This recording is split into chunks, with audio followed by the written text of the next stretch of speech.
Hello everyone, welcome back to Diving into Doctor Who here on It's a Wonderful Podcast. Jeannine, we are in 1930s New York for this double episode today. Very exciting times, although is it exciting times? Because we've got a bit of craziness really going on. It feels quite significant in terms of a certain group of characters.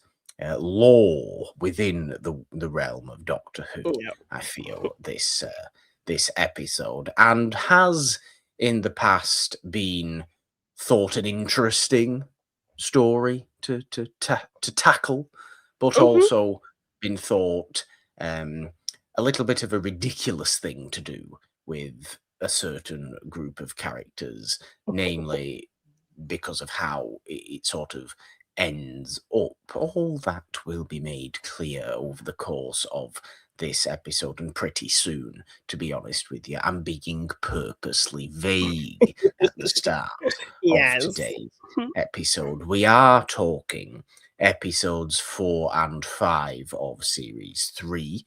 Today we've just come off a couple of decent episodes in the Shakespeare Code and Gridlock, I think, in particular. Last time out, we finally Future New York. Future, new New York, as it were, in the far distant future. But we're staying in New York again.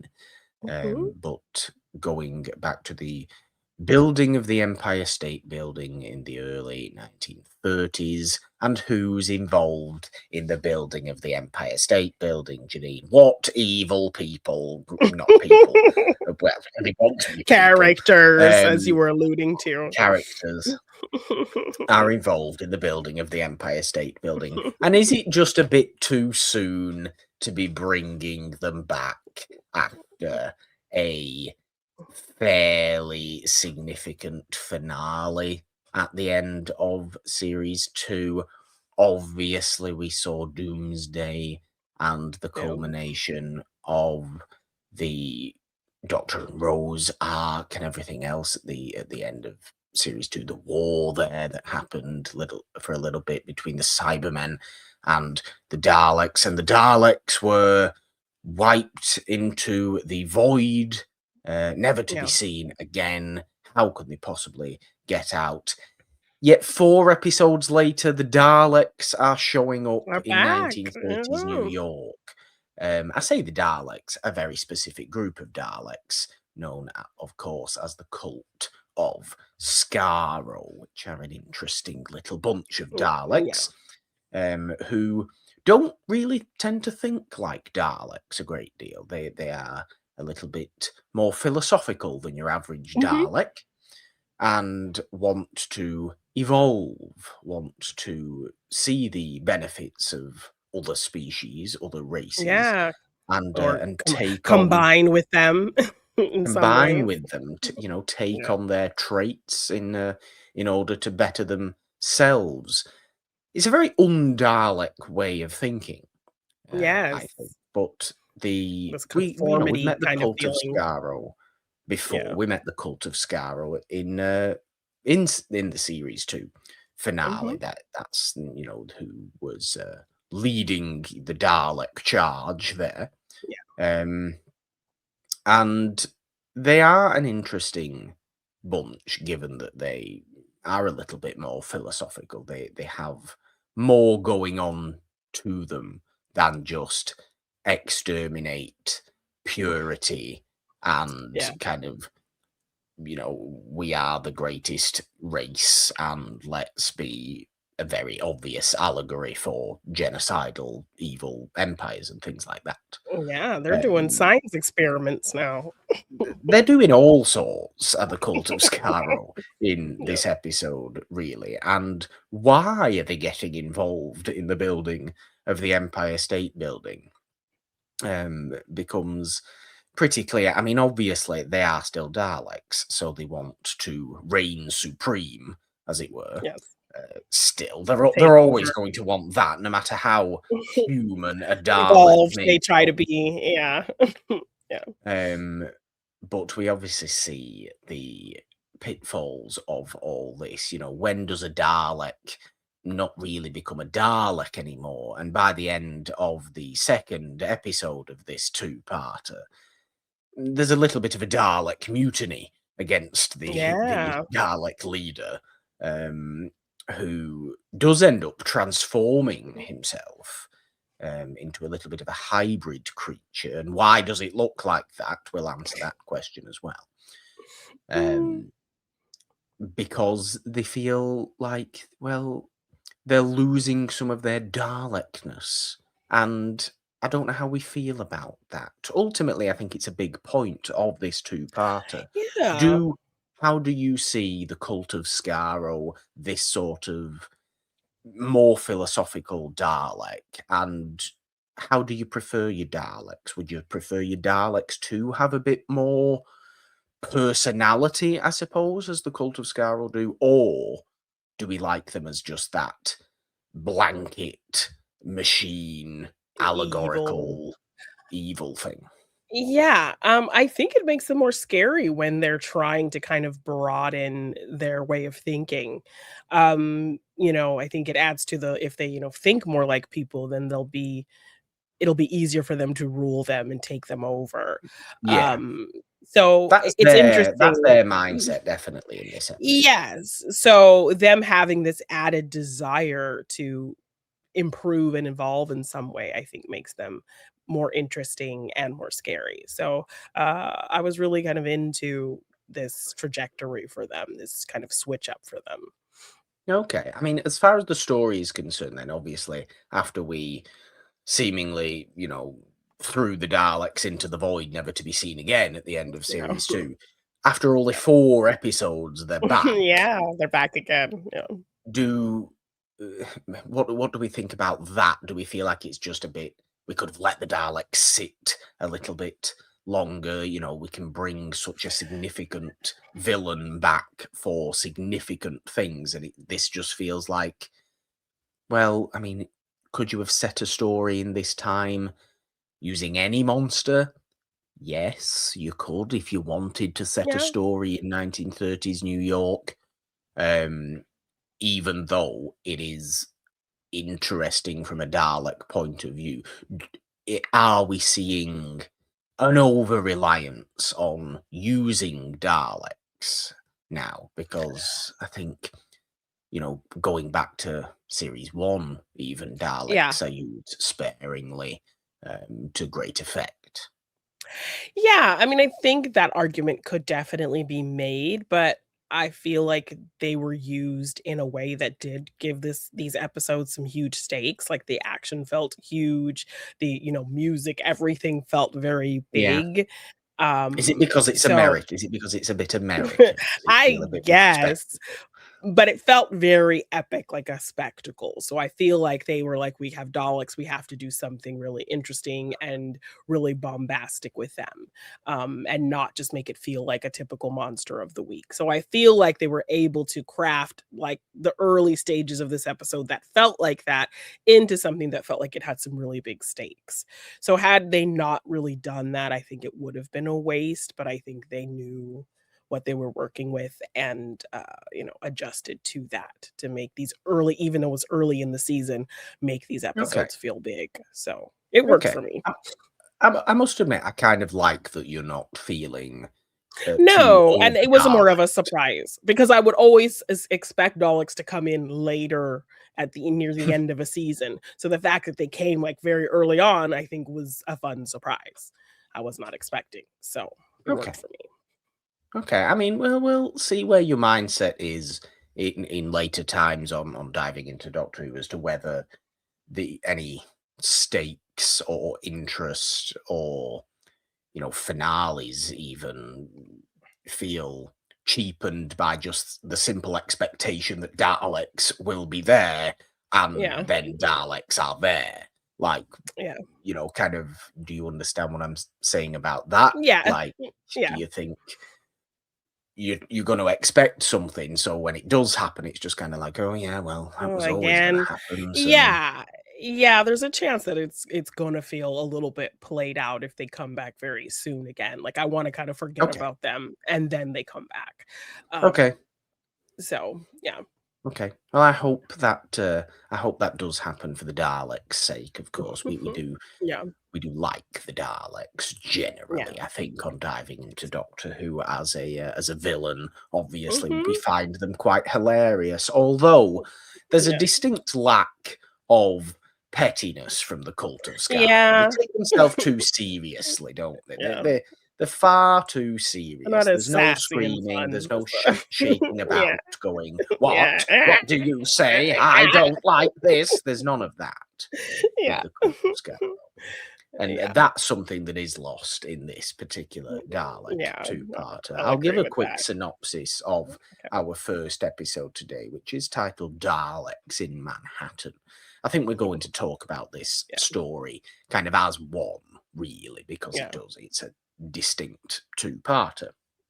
yeah, But we have during the building of the Empire State Building in 1930s New York, the Cult of Skaro continues their attempts to destroy humanity and reign supreme. It's not a very in-depth synopsis today for this particular episode, but we've kind of been over that. That is what they are doing. yeah, Um, we get an interesting sort of opening, though, before the Daleks themselves are fully revealed to be behind all this.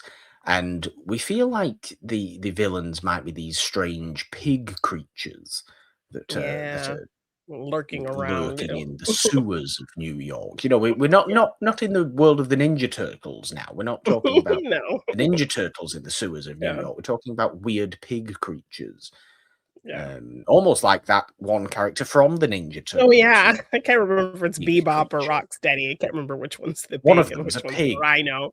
Yeah. Um, there's just an army of those, but they're quite Yeah. sad Mhm. characters. Yeah. They are people suffering the Great Depression, which obviously going on at the time, Yeah. homeless people who have been evicted, people who are Yeah. forced to now live in these shanty towns in Central Park, Mhm. Hooverville, which is the Yeah. kind of main setting for this episode.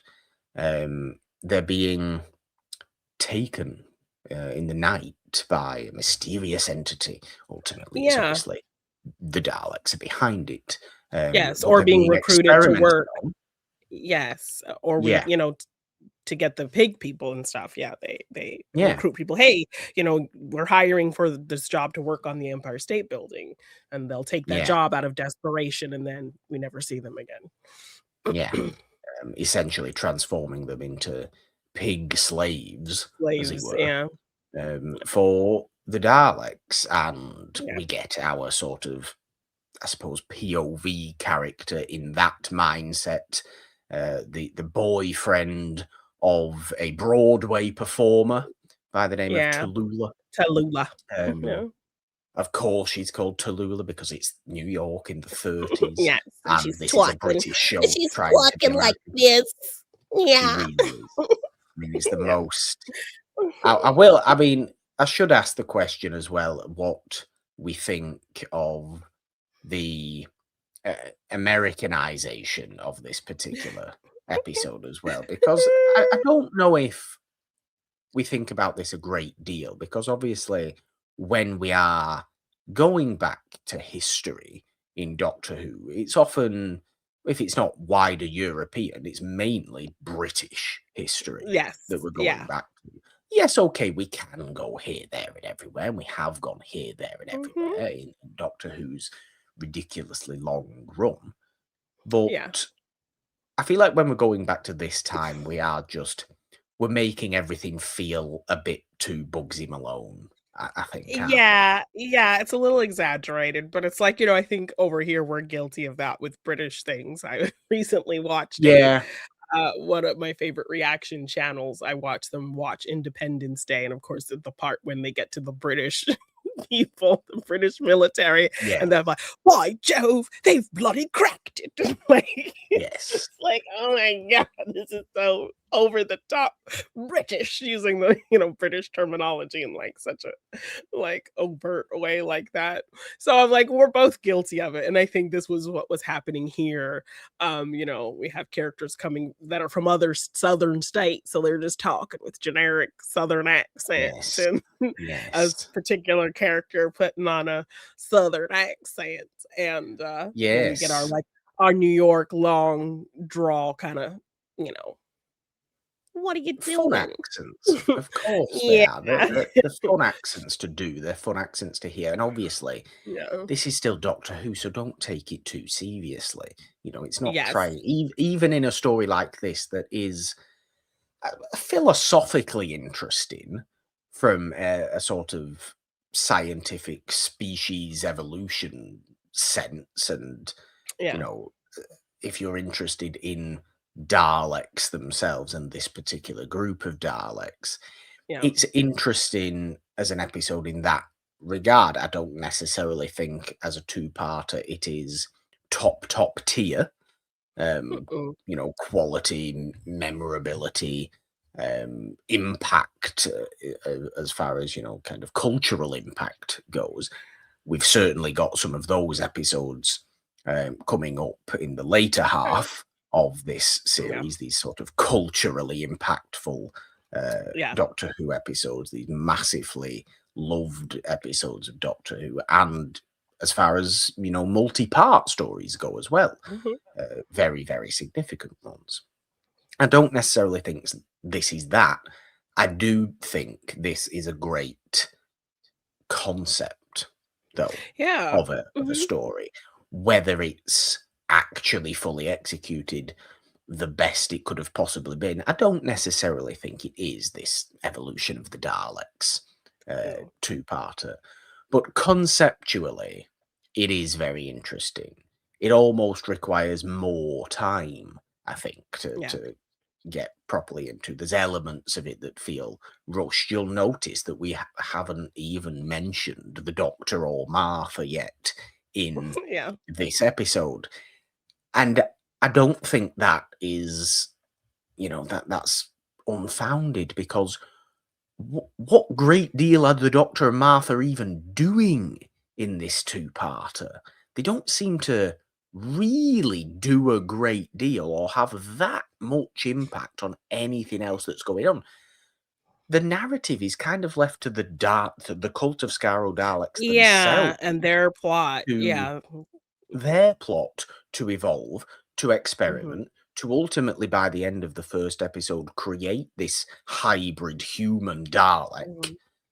and then by the end of the second episode to realize amongst themselves, with little to no input from the Doctor or Yeah. Martha, Yeah. that actually we don't like this, and this is a very un-Dalek way to go. Let's shoot each other up and leave only one of us left, the Yeah. true last Dalek. Now, it should be said, it's important, obviously, that we do now have a true last Dalek. It feels very, very much like the episode Dalek in series one, where we seem Mhm. to have Yeah. just the one Just true the last one. Yeah. Dalek.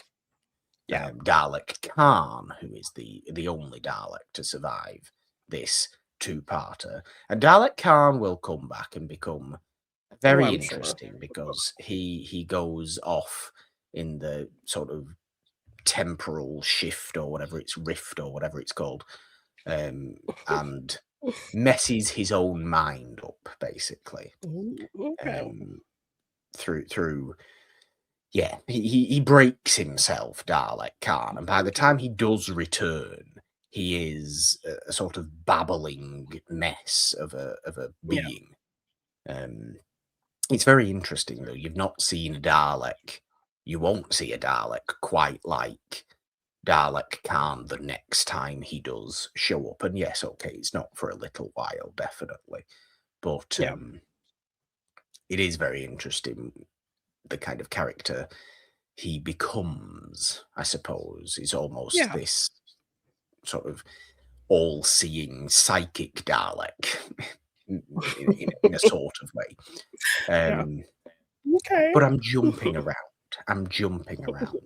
As a story about, I suppose, class disparity, you can say. Mhm. There's a certain level of that in this two-parter. All the Hooverville stuff, all the Great Depression stuff, the desperation of people. Do we Mhm. like how that's executed in this story? Do we think I mean, it's yeah. well done?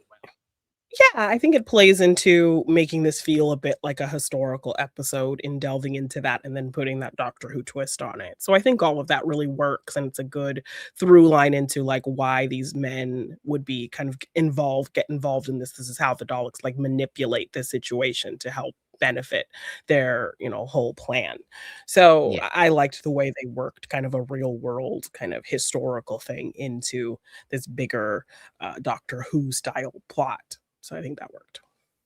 And what about the major casting cameo of it all as well? But Yes, isn't a casting cameo because he wasn't it overly wasn't famous really remotely at the at time. that time. Yes, and then it had me wondering, like, all of these people playing Americans, were they really Americans, or were they all just British people putting on accents? But, Definitely mostly just British people putting on accents, I would yes. absolutely assume. Yes, so it was really interesting to see Andrew Garfield pop up in this episode, in these 2 Very episodes. young Andrew Garfield. Yeah, and he gets I thought he was gonna have like a couple lines because it feels like they just throw him a couple lines in that first episode. But no, he ends up kind of coming along for the ride and being No, he's a involved in a full lot of side it. character.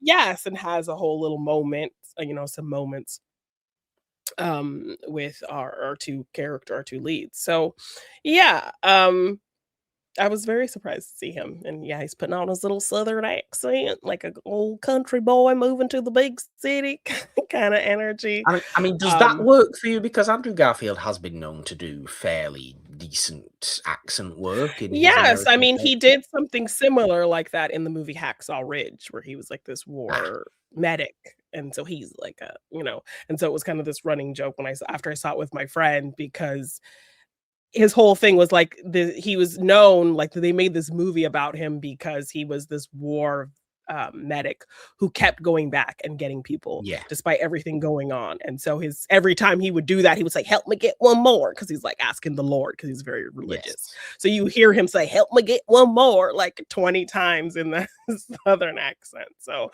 when he started going into his little southern twang, I'm just hearing, "Help me get one more." So Bit of yeah. practice for Andrew Garfield, Yeah. I suppose, for his Yes. later career. Yeah. But no, I like obviously Mhm. seeing Andrew Garfield in this episode. It's fun when Yeah. this sort of stuff does happen. We've had plenty Yeah. in the past of you'll always recognize someone in Doctor Who, as Yeah, we like like when to Simon call it Pegg here. showed up, and it's also people who weren't maybe, like, as known or, or just getting known, just doing bigger Yeah, things at the time. So it was really kinda funny to see them before they really kind of blew up into things. So, I feel like this yeah, it is was fun to see them. arguably the biggest yet, though. Arguably Yeah. the biggest, Mhm. Hollywood actor Face. yet. Yeah. You would Mhm. say, this man Yeah. was Spider-Man for God's sake, so he's Yes. probably Yeah. the biggest Hollywood actor that we've had Yeah, I think in his Oscar young nominated. or in Yeah. their younger days. Yes, Oscar nominated, Yeah. isn't he now as well? So, Yeah. I think he got nominated for The um, Social Network. I don't know if he got another nomination for something else as well. I feel did like he he get may one for have, that? but Was it Tick Tick Boom? Did he get one for that? yes, yes, he did. So, yeah, I that's mean, there's just plenty funny more to to see a pop. come. Okay, Plen I'm excited. Plenty more, you'll always recognize someone in Doctor Who to come, definitely. Yes, and yeah, Um, so I did like him having a couple little moments with Martha. And that was one thing, of course, my brain immediately just like, despite, as you said, them not really feeling super strong in this episode, the Doctor and Martha, them well, no, taking just in these terms little of what nut. they're doing, they're kind of Yeah. just they breeze through the episode almost. Yes, There's not much essentially grit for for them them to kind of to get into. yeah, but they do take some moments to address the kind of distance between Martha and the doctor. They do. Tallulah kind of notices that she's like sweet on him. She's like, "Oh, I see the way you're looking at him," and That's how I you used know. to look at my boyfriend before he was He turned taken into by a pig, something. man.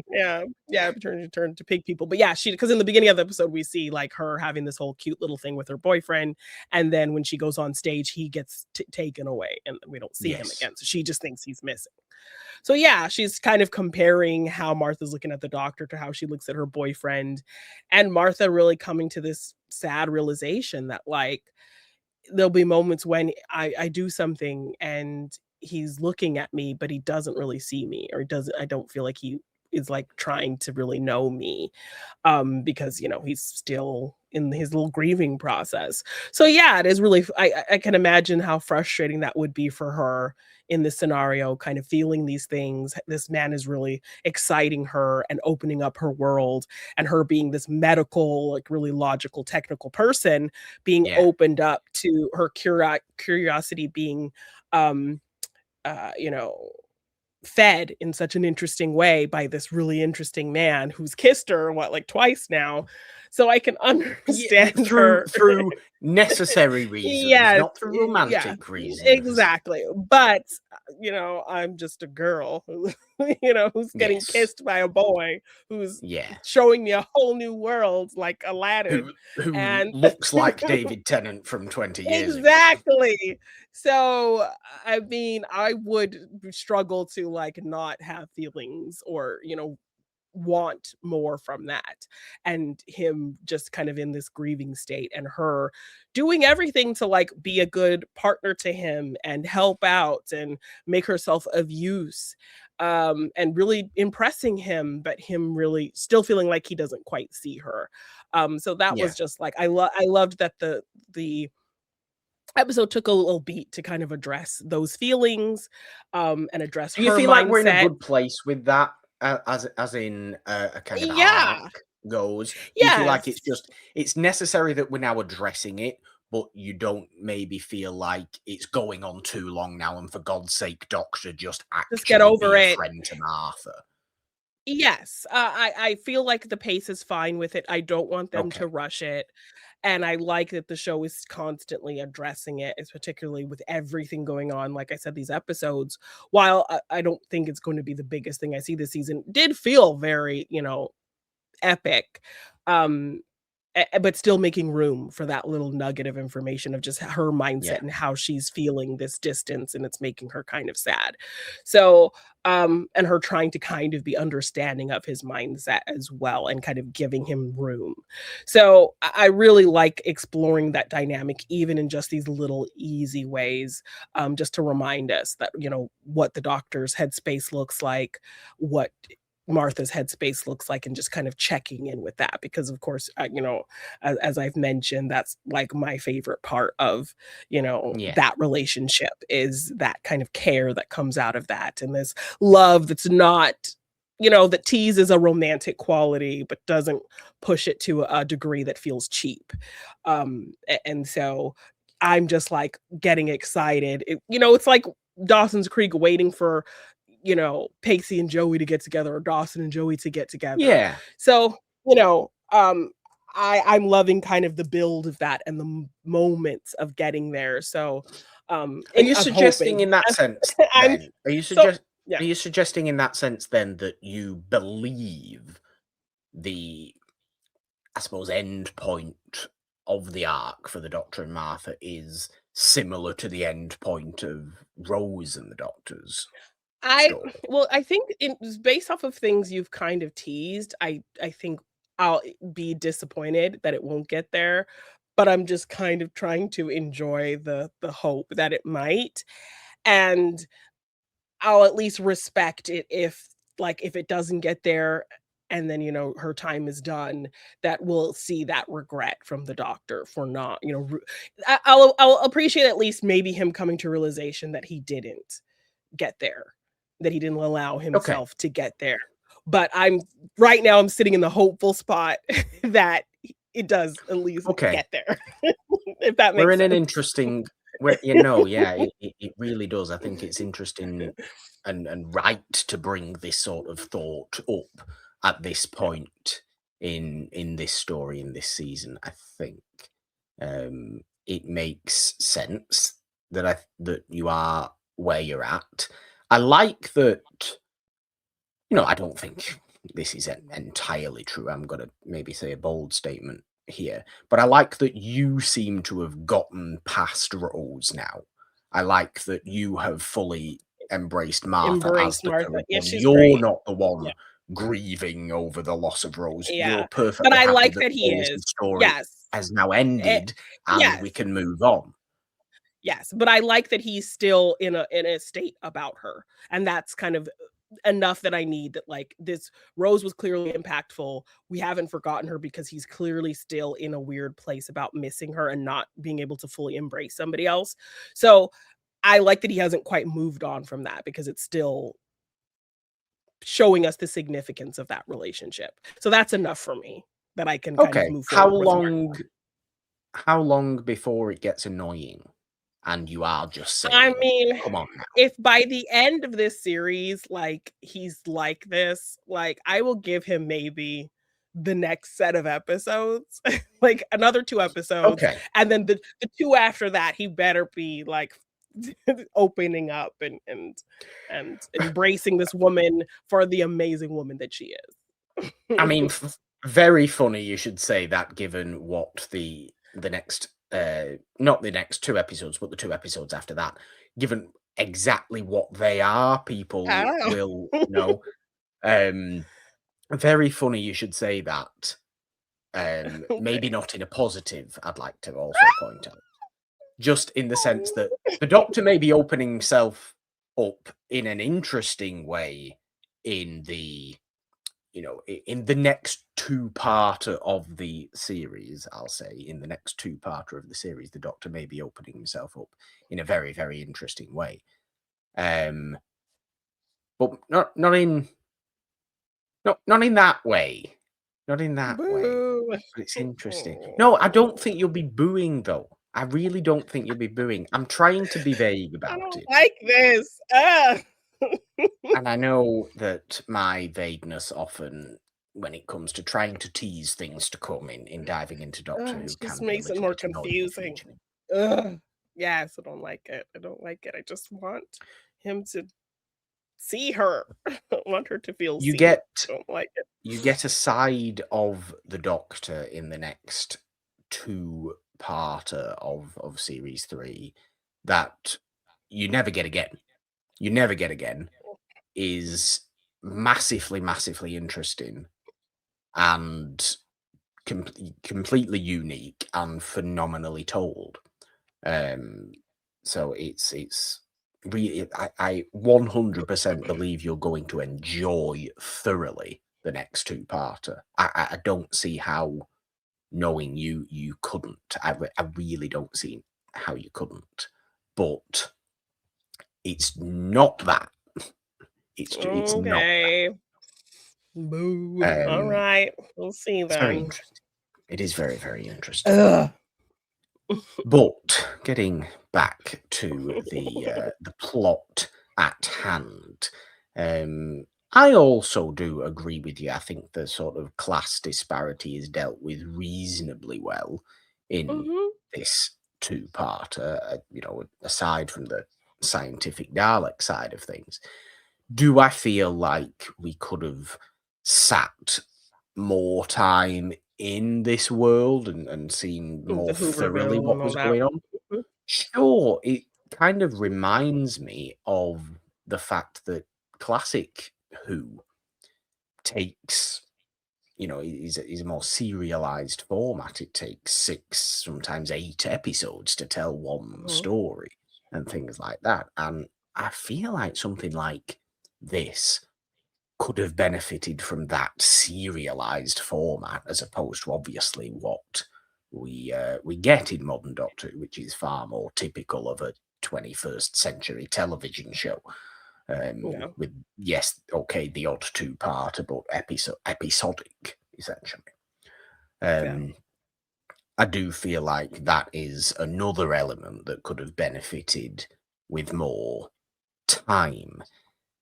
By the end of this first episode, though, when we do get the human Dalek hybrid, we've had a little bit of an argument, haven't we, between the Daleks and their main human lackey, shall we say, who is Yeah. this kind of boss of the building of the Empire State Building. Yeah. He thinks himself very, very important. He's there wearing his pinstripe suit as though nobody Yes. wore anything else in 1930s New York. Right. He might as well be in The Thin Man or something like that. This man, Yes. the way he's presenting himself, or a gangster movie, some sort of Jimmy Cagney, Public Enemy kind of style. Yeah. Yeah. Although that's not New York, is it? Still, it doesn't matter. They're very much that style. I'm being too nitpicky. Yes, they're just, generic 30s New York. Yeah, kind of energy. Very much so, very much so. But Yeah. it is him who the cult decide to enact their final experiment on, their ultimate experiment in Yes. Dalek evolution. And with some fairly funky CG, decide to suck his body within a Dalek's casing. Yeah. Yes. And essentially cocoon, it acts as a cocoon to birth this Dalek human hybrid. Human hybrid Dalek, thing, yeah. Dalek Sec, because they all have names, these Daleks as well. This is the point of them. This is why they're more interesting and more human as characters. Average, yeah.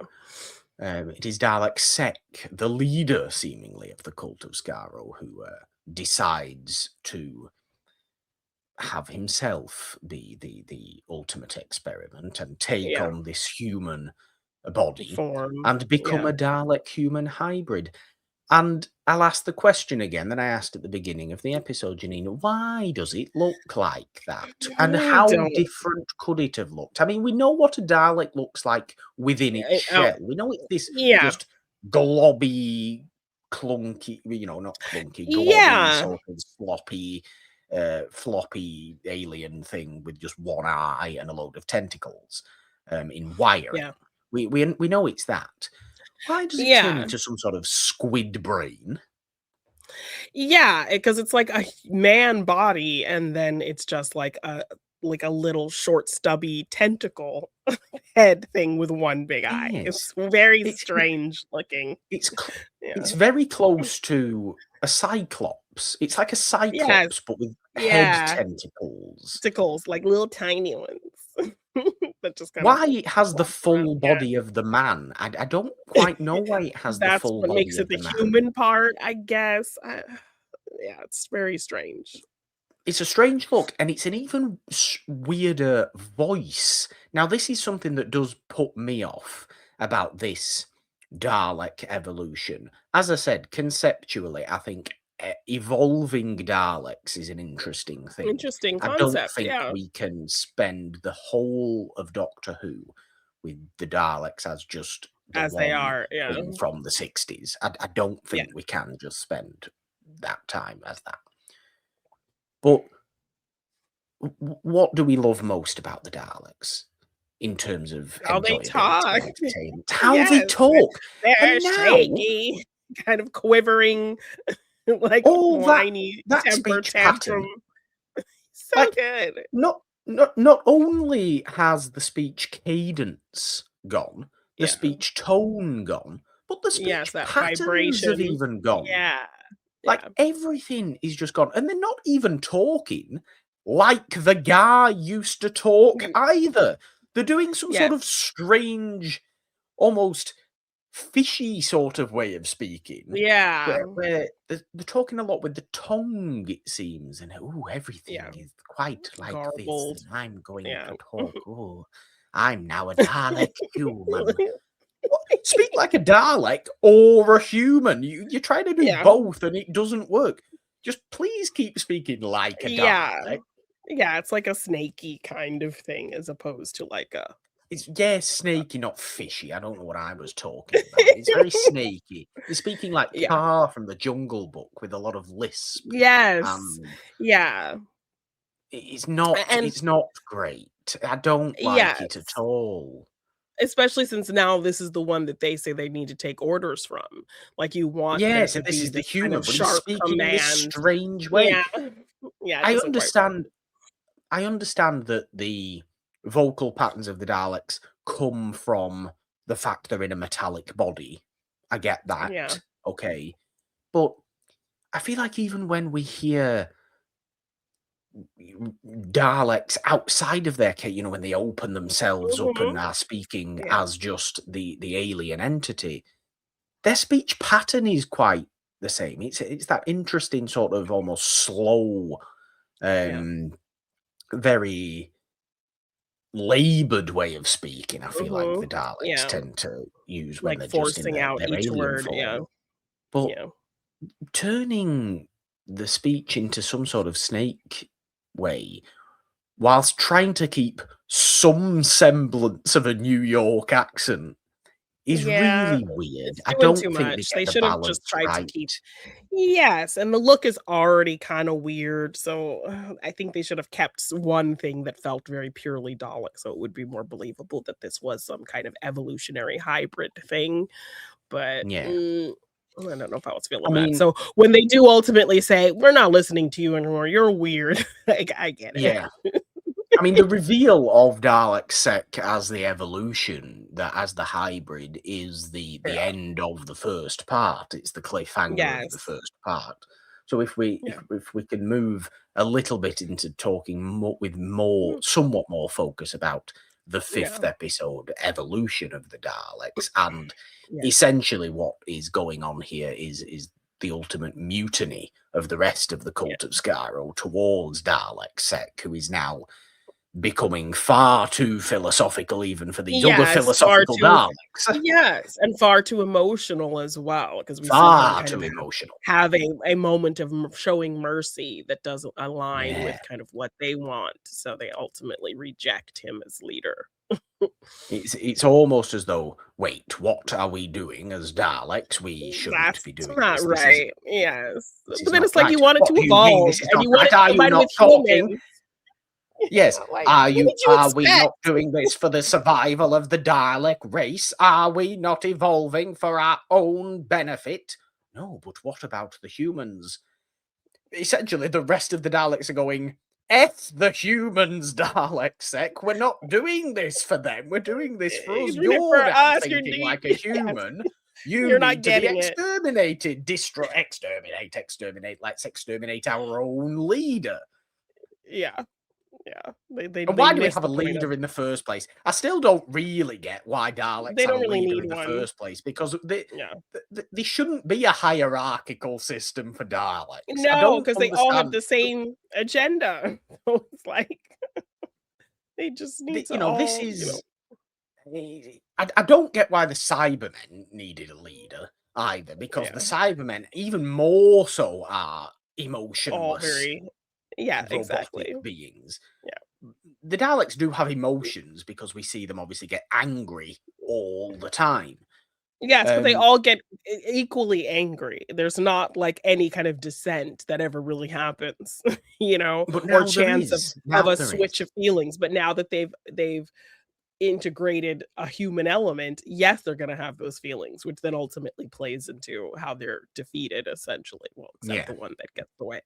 But, And yeah, what do the Doctor and Martha do in all this? They're just kind of philosophizing on their running own around. Yeah, yeah, and running around, after the pig slaves and finding out that Tallulah's boyfriend Laszlo became a pig what a slave. pig and so Um, he's re- helping them and he's telling them helping kind of them. the plan. He's there like, Yeah, "Oh, I was a part of it, so I know where and what and who and how," and so he's kinda there like inside man. Yeah.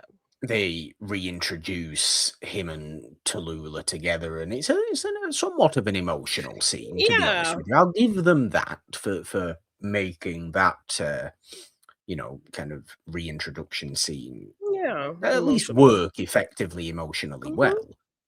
yeah. Um, Because, how would you react if your long-time love became a pig person? I wouldn't Yeah. like it. I Yes, don't which think is you why would the like it ending is a either. little disappointing. Yes, because I mean, by the end of it, because their life cycle is very short as these pig people. So Yes. by the end of things, Laszlo is fading and dying, but the doctor, of course, finds a way to save him. And so I'm like, oh, he's gonna turn him back. No, he still ends this episode and goes off with Tallulah as a pig face man. So Which, I mean, is there something to be said for I'll still love you even though you're now yeah, ugly? that's nice. But I was like, can he just change him back, doctor? Come on, it's gross. How would he change him back? How would you want the doctor to I change him? The don't doctor isn't know. God, the doctor. Well, As much as I the doctor mean, thinks he might be a bit godlike, you know, yeah, he isn't. He's find not a got way. the ability. He's not magic. He's not got the ability to go abracadabra. You're now a human again. I mean, I don't know how science. much longer Laszlo will have to live either. As I the know. pig Well, Laszlo. especially looking like that, like he's gonna get stoned and don't grab your torch and pitchfork. Stoned. You're probably going to get a bit grab your torch and pitchforks. Well, that's not the point here. He's like He Tallulah could stays come with him out. by the end. He can go to the New York Times and tell his story about how old the Daleks and all that, and Yeah, it's sell turned him himself. into this. So he could be a celebrity in the freak show It's not circus. 1850 anymore. We don't. We don't have. Do we have freak shows in the? Well, I mean, we do. I suppose we still A are on freak little shows in the bit. 30s, aren't we? I mean, bearded Um, lady and things like that. So yeah, we definitely are, aren't we? He could go and be in a carnival Tom man. Hanks' Freaks. He could go and be in that movie and make it. Well, they don't make much money from that, do they? They were a little bit. No, They did the abusive job. there. A Yeah. little bit, but it's a good movie. And that's beside the point completely. We're just philosophizing Tangential. Yes. for Yes. the rest of his life now. Miserable, It's not really but he's got his relevant. I lady. don't. Do we even care? Do we even really No, care? I mean that's why I just wrapped up his story pretty quick because Yeah. But yes, for the most of the story, he is their inside man, as he kind of knows. He was turned by the Daleks, so he knows kind of what their plan is, and he can tell them what's going on. So Yes. And what about Andrew Garfield and the kind of and Solomon, Hooverville, the leader Hooverville of- mayor, essentially. He Yes, is. He essentially acts who as the gets mayor, totally Sam Jackson Deep Blue Seed at a certain point. Like, why you gotta do Yeah, that to the black man? he does. It's a bit unfair, isn't it? And there's not. I'm Yeah. not going to say there's not a little bit of the old trope of the unfortunate sacrificial black character in this episode. Yeah. There's a little bit of that, and somewhere in the back of my mind is an unfortunate thought of this whole series of Doctor Who being a little bit like that, namely in Martha's sense, because of how Martha is underseen by the Doctor himself in the whole episode, in the whole series. Doesn't mean I think the Doctor is a bad person or anything like that. I just feel like that there's something somewhere. I like what's going on in series 3. I do. I like Martha a lot as a character. And I think it's because I like Martha a lot as a character that this tiny little part is trying to punch its way out of my brain into the front. And is there something just a little bit in bad taste about this series in how it treats Martha, and why is it doing this to Martha specifically? Why couldn't it have been somebody else next for the Doctor to grieve over Rose and not see? Why does it have to be the one black companion? Yeah, and that's kind of my fear as well, is just this, there is a level, like I said, this energy that there is kind of a romantic quality despite it not crossing that line, which I think it never really should, or be super overt about it. And so the fact that, yeah, the one black character is not getting that kind of attention, just, perpetuates this, black women are not attractive, black women are not beautiful, black women are not seen in that way. So that's also kind of like a looming thought in the back of my mind that, yes, I was kind of feeling like, ugh, the one black companion is gonna get that end of the stick, really?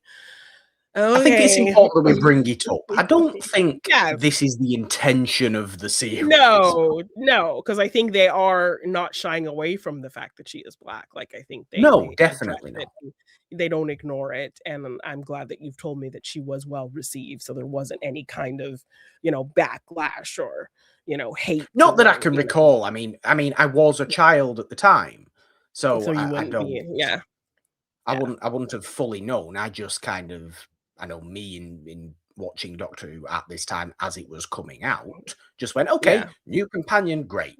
Now we have yeah, Martha, and it yeah, just wasn't was thought of, fine. Yeah, and obviously it was fine. And is that a naive way of thinking, or is that actually what it was like? I can't say now unless I go back to 2007 and you yeah, know figure out what was going on in the media.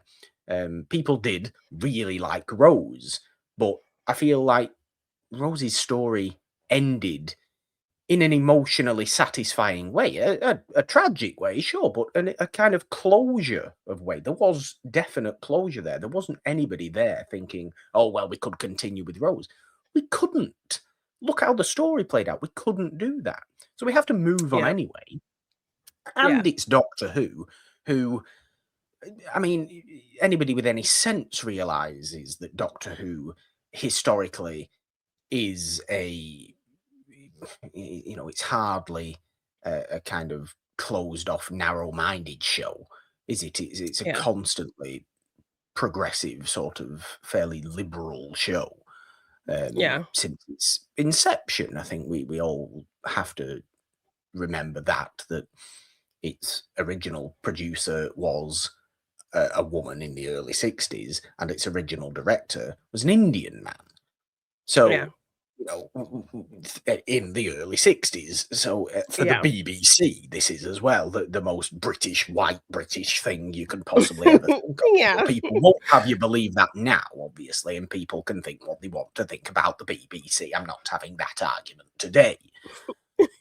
Yes. Regardless, I think it's important to bring Of that course.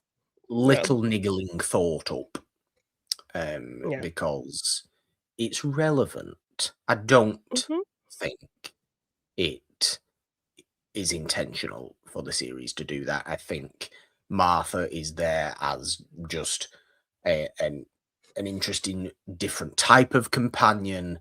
Mhm. This is just where the Doctor's at in his mind at the moment, and is Martha being thoroughly mistreated by the series, by the Doctor? No, she's not No. actively kind of being pushed aside or anything like that.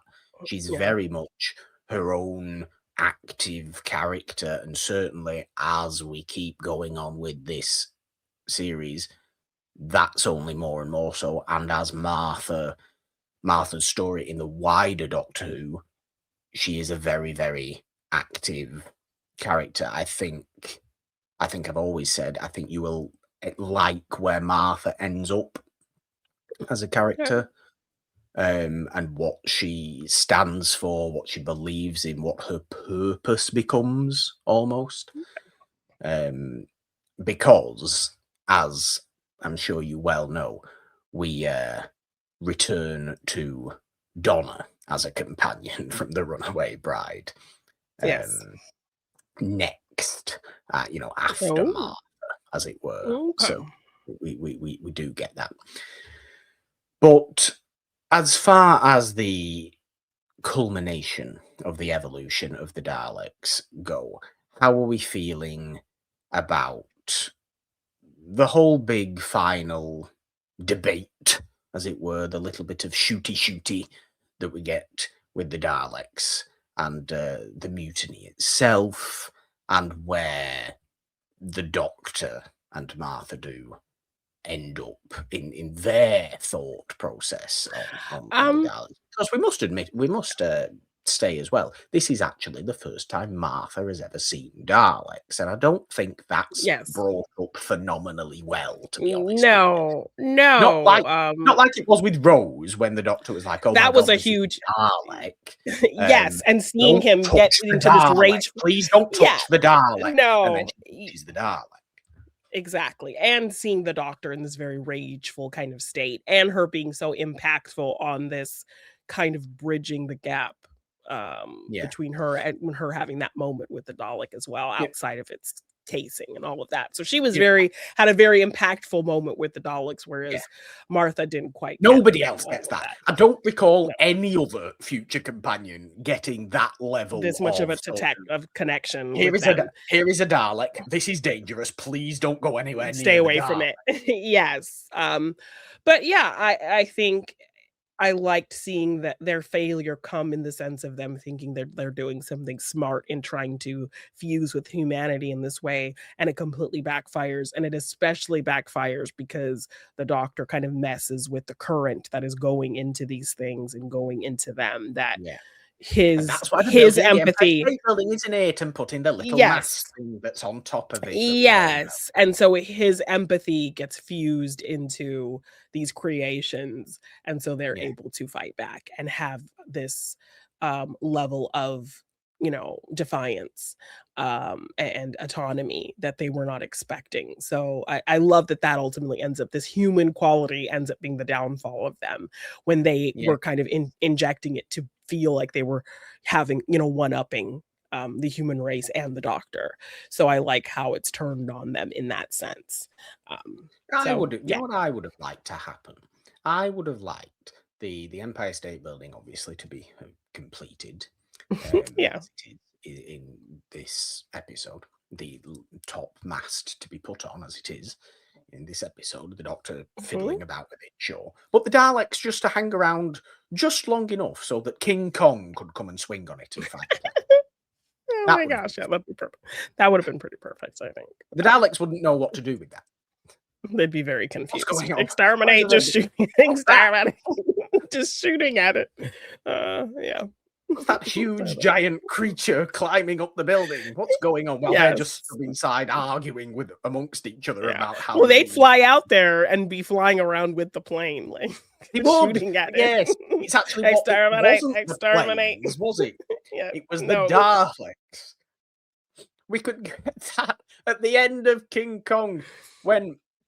There's the whole, you know, the whole line at the end of King Kong, the famous line at the end. Oh no, it wasn't the planes that killed. It was Beauty killed the beast. Beauty killed the beast. It wasn't the planes. It was the Daleks killed the beast. Oh my gosh, that would be hilarious. And the King Kong Doctor Who crossover is finalized. Yes. I think we should have that. Yes, I like that idea. Yeah. This is the sort of nonsense you have to bring up, really, isn't it? When Doctor Who is conceptually good, but executionally not phenomenal. Yes. Sometimes I think we're getting a little bit of that. I'm not going to say as well that we're not getting that in the next episode of diving into Doctor Who as well. I think perhaps, you know, we've had a solid start to series 3. I think with that the episodes generally have been good. I don't think there's been anything that's fallen flat, like we have had some in the past that have felt a bit, you know, fall flat. Namely, I think in series 2, to be honest, the wild disparity of quality of episodes in series 2 is just incredible. But we're probably getting the weakest episode of the series in the next episode. I would say this possibly has to do with it's very Monster of the Week, and the CG is particularly awful. Okay. We're getting, I think, an interesting episode after that, maybe a reappraised episode after that, before our generational run that ends the episode. And I know at the end of this series, and I know I keep hyping up the generational run, the latter part of series 3. I do. It's just because I'm very excited to watch these episodes again. You will no doubt have heard of, or I certainly hope you will have heard of the episode Blink. You're getting the Family of Blood two-parter, and you're getting the finale 3-parter, essentially, as it is. Okay. All right. With Utopia and the sound of drums and things like that. It's very good. Okay. Significant characters, a little bit of a fun return character as well that I think you'll like by that time as well. Phenomenal concept in that Family of Blood 2-parter that I was talking about earlier, and then Blink is Blink, and kind of I know it's probably overloved as an episode even these days. I feel like it's kind of one of those episodes that's absolutely just so universally thought of as one of the very best Doctor Who episodes in the show's history that people now think it's cool to not like Blink. Oh my god. Well, that sounds very you. Yes, it does sound very me, but I also don't understand how you couldn't not like Blink. It's even for just the sake of like, it's overplayed. Everybody likes it, so I'm not going to like it. Yeah. And is it overplayed? Maybe the entities that are introduced in Blink become overplayed over the future time of Doctor Who.